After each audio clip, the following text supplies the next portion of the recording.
As I said, we'll start off with the very basics of light and shadow so that every one of you is up to par. I think all of you know how light basically works, right?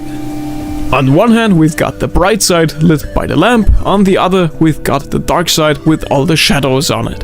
Now that's the very foundation of it, so now we can get a bit more into detail. Cause what you might not know is that the shadow fades over time. It doesn't stay constant or something.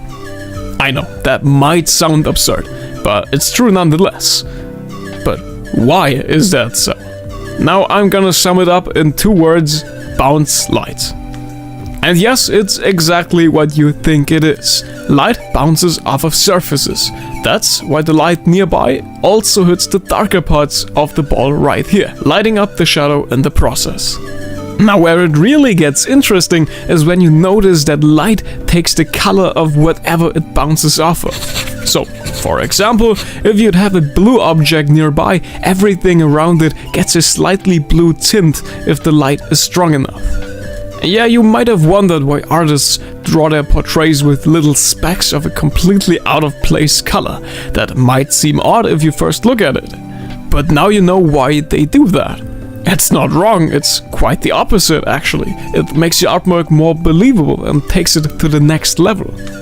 Now if you're new to all of this, this might have totally blown your mind. I know mine surely was, but I think it's important to also experience this phenomenon in real life to truly get the hang out of it. So, let's watch this. Yeah, nothing's happening right now, I'm aware. But look what happens when I hold my green folder nearby this Premiere ball. Without any colored bulb or LED, you can color objects in any color you desire. Now I think that's totally nuts, because I've never noticed it before I actively started drawing. Okay, now if you don't have any more questions, then let's head on to the last very simple, very short lesson. And the lesson in question is that light doesn't always have hard edges. Now, even though we have a pretty strong light here, you don't see hard edges, you just see a smooth one.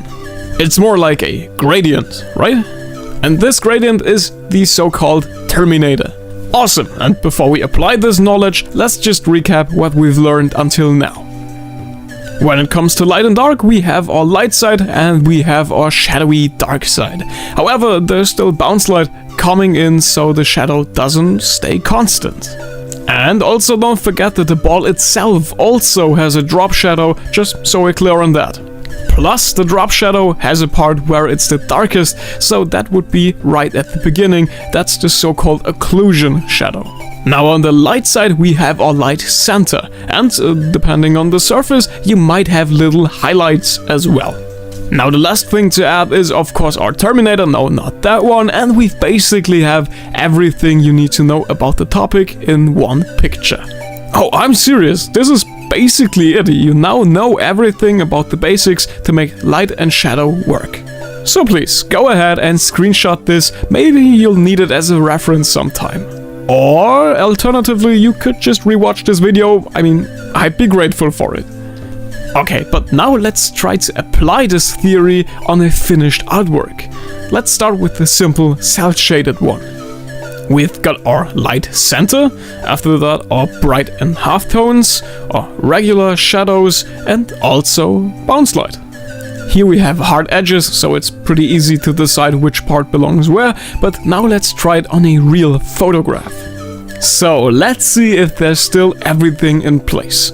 We've got our light center, halftones and highlights, the shadow side with the terminator on the forehead, and also bounce light coming from the left. Now you might think that this video is basically over, and it pretty much is, but I think what I'm about to say will help you out a lot if you're still new to all of this.